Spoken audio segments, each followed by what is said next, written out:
Et j'aimerais revenir à ton exemple de mariage. Mhm. Est-ce que justement, parmi la peur, c'est de se dire, mais en fait, j'ai perdu 10 ans de ma vie, parce qu'on a aussi on a des idéaux en se disant, en fait, je vais me mettre en couple, je vais me marier avec cette personne parce que ce sera pour toujours. Ouais. Donc de un, peut-être cette peur qu'on s'ennuie, mais en oubliant que ben, on peut aussi beaucoup choisir comment on vit cette relation et ce qu'on y apporte.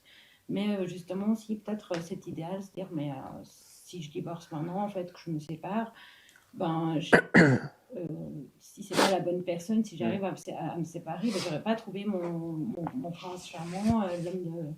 Oui. Ouais, mais ça c'est basé sur la croyance de qu'il y a une bonne personne et qu'un bon couple, c'est un couple qui ne se termine pas. Et un bon couple peut être un couple pour un certain temps, ça peut Je être... sais pas, mais moi j'ai vécu des relations qui se sont terminées, mais je ne regrette pas du tout. Carrément. Enfin, regretter et se dire j'ai perdu 10 ans, c'est une illusion. C'est juste croire que, quoi, comme ça s'est arrêté, ça veut dire que c'était de la merde. Enfin, non, mais c'est vraiment ça. C'est la croyance que forcément un bon couple, c'est un couple à la vie, à la mort. C'est comme si tu disais, enfin je sais pas, tu t'éclates 5 ans dans un boulot. Et puis la sixième année, bon, ça te saoule un peu, tu as envie de passer à autre chose. Tu perds 5 ans de ta vie. T'as passé 5 ans à faire un truc que tu kiffes. Peut-être un an à ce que ce soit un peu plus chiant. Mais à quel moment tu as perdu 5 ans de ta vie? C'est pas vrai. C'est comme si, enfin, ça n'aurait aucun sens de dire, ah, c'était pas le bon boulot. Non, Carrément. c'était le bon boulot sur l'instant, pendant 5 ans. Puis maintenant, ça l'est plus. Bah, change de boulot. C'est exactement ça. C'est ce truc de j'ai perdu 10 ans, c'est une croyance. C'est du vent. Une pure C'est croyance, sur ouais. rien. Si tu comprends que non, mais en fait, c'est ce qui fait un bon couple, une belle relation, c'est pas la durée, c'est pas est-ce que ça s'arrête ou pas. C'est-à-dire que si je t'avais posé la question 2 jours avant ta rupture ou 6 mois avant ta rupture et que je t'avais posé la question tu la regrettes ta relation? Tu m'aurais jamais dit oui. Tu aurais dit attends, ça fait 10 ans que je suis avec cette nana, elle est formidable, les souvenirs que j'ai, machin. Et du jour au lendemain, parce que tu as eu mal, parce que c'est fini, tu vas dire j'ai perdu 10 ans. Attends, là, il y a 6 mois, tu me disais que c'était la meilleure relation de ta vie, donc c'est quoi la bonne option? Non, c'est juste tu es en train de t'illusionner que tu as perdu 10 ans pour ne surtout pas ressentir que tu es super triste que ça s'arrête peut-être.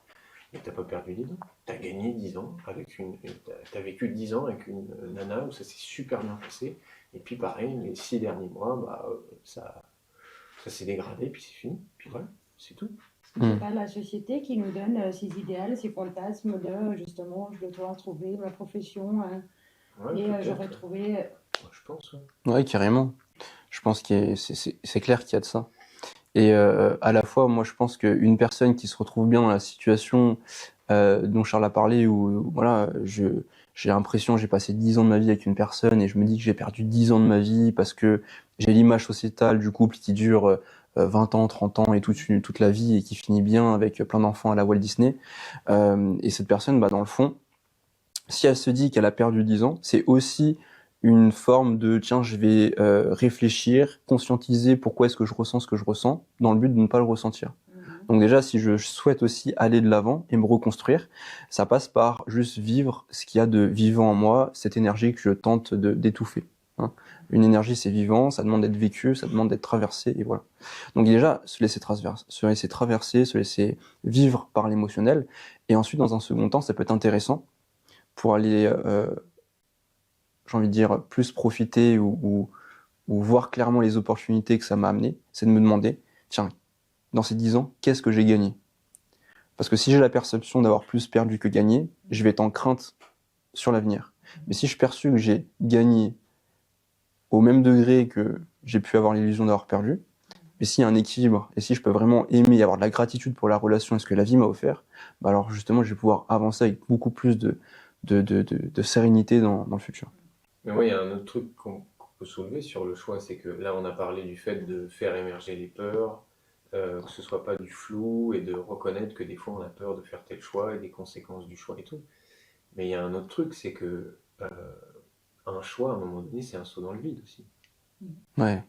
Tu ne sais pas comment ça va se passer.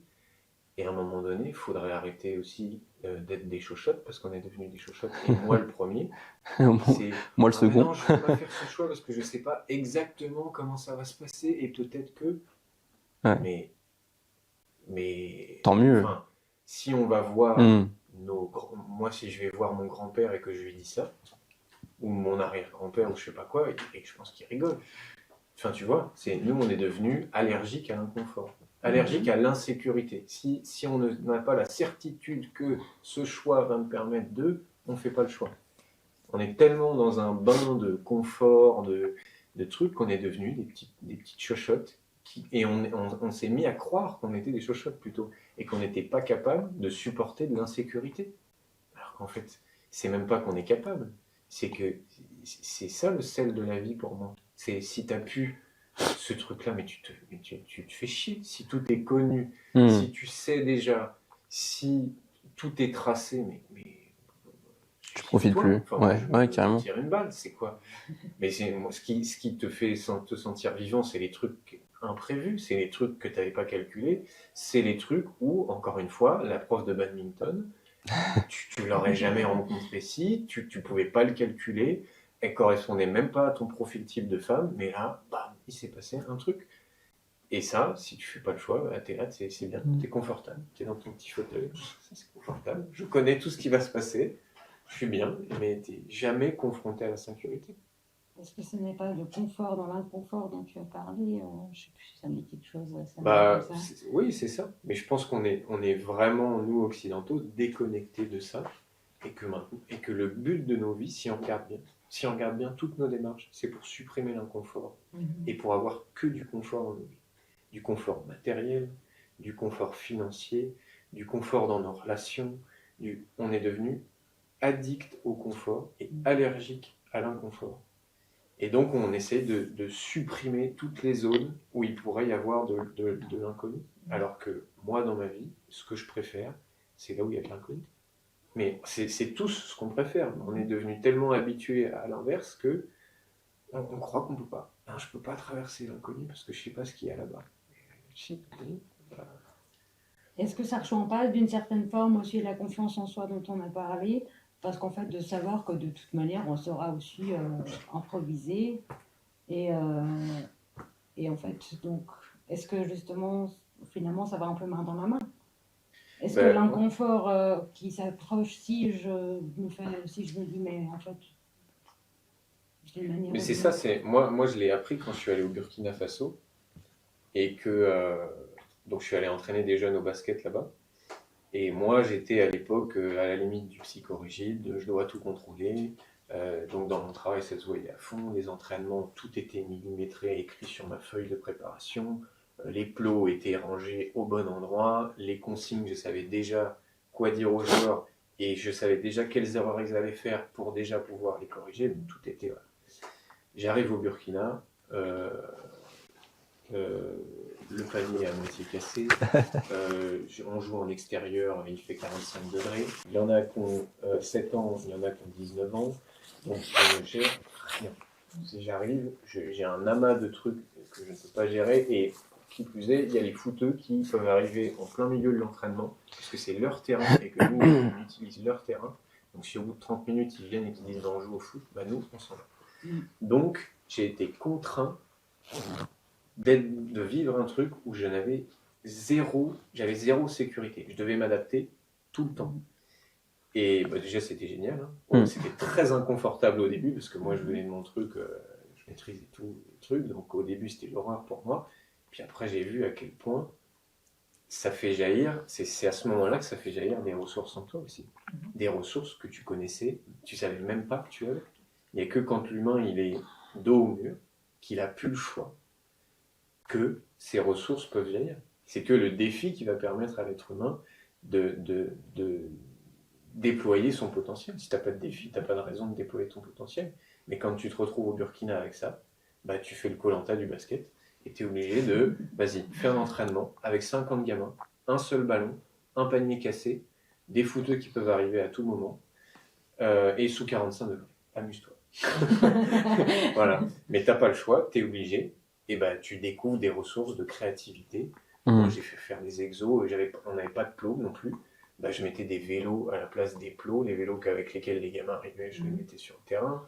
Et puis, je faisais coacher les grands, enfin, je faisais coacher les plus petits par les grands. Enfin, tu es obligé de trouver des solutions, tu n'aurais même pas imaginé ça.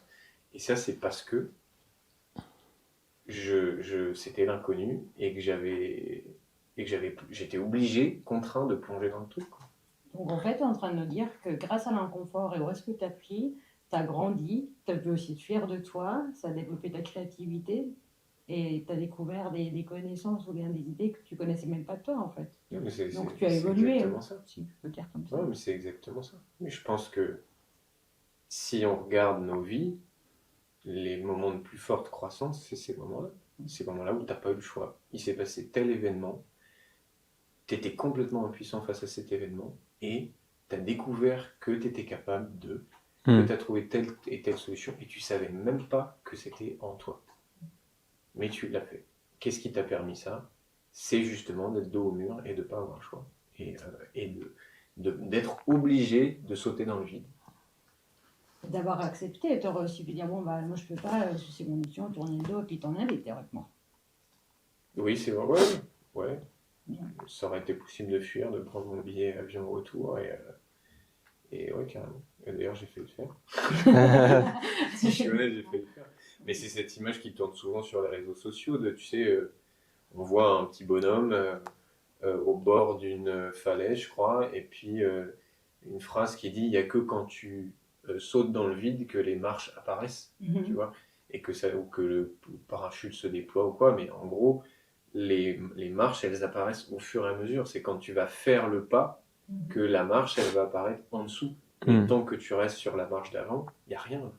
Il y a le vide, tu sais pas, tu vas tomber, c'est une marche, elle est en quoi la marche? Et c'est au moment où tu fais le pas, où tu fais le choix, que là, il y a des rencontres, des qualités que tu développes, des trucs que tu découvres qui font que ça t'amène de nouvelles possibilités.